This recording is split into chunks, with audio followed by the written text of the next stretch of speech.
Vowel சொல்லு. கான்சனன்ட்ஸ்னா இன்னைக்கு எக்ஸாமோட second day வந்து பார்த்தீங்கன்னா English oral and writing. Oral பார்த்தீங்கன்னா ஒவல்ஸ் என்ன கான்சனன்ட்ஸ் என்னன்னு சொல்லணும். ரைட்டிங் பார்த்தீங்கன்னா 3 லெட்டர் வேர்ட்ஸ்லேயே ஓவல்ஸ் வருது, ஆர்டிகல்ஸ் வருது.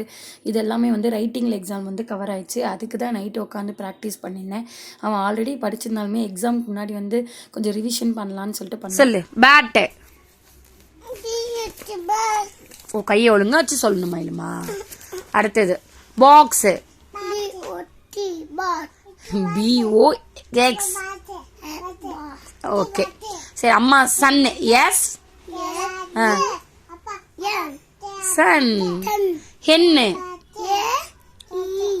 ஹெச்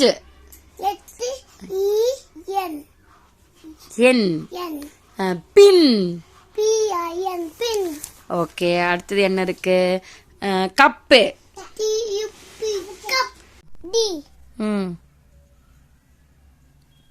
ஏங்க எஸ் வராதே?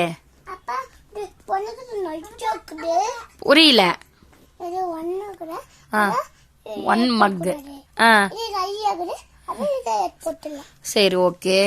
இங்க எதுக்கு எஸ் போட்டிருக்க?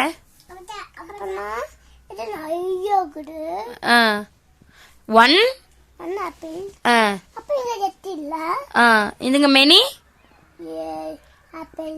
ஆப்பிள்ஸ். ஓல்ஸ் அண்ட் கான்சனன்ட்ஸ்க்கு அடுத்த டாபிக் பார்த்தீங்கன்னா one and many, one mug, many mugs, one apple, many apples அந்த மாதிரி வந்து எழுதணும். எழுது.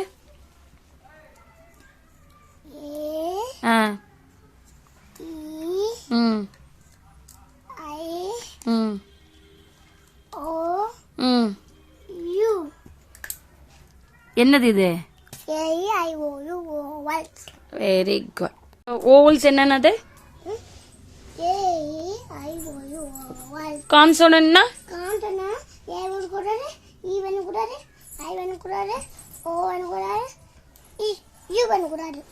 இது வராதது எல்லாமே என்னது?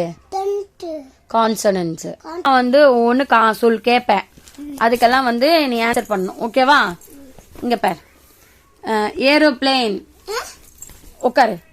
இப்ப ஏரோப்ளேனுக்கு வந்து ஏ வருமா ஆன் வருமா? ஆன். ஏ ஏ வந்து வந்து ஓகே. சரி. இப்ப பஸ்ஸுக்கு என்ன வரணும்? பஸ்ஸுக்கு என்ன வரும்? என்ன வரும்?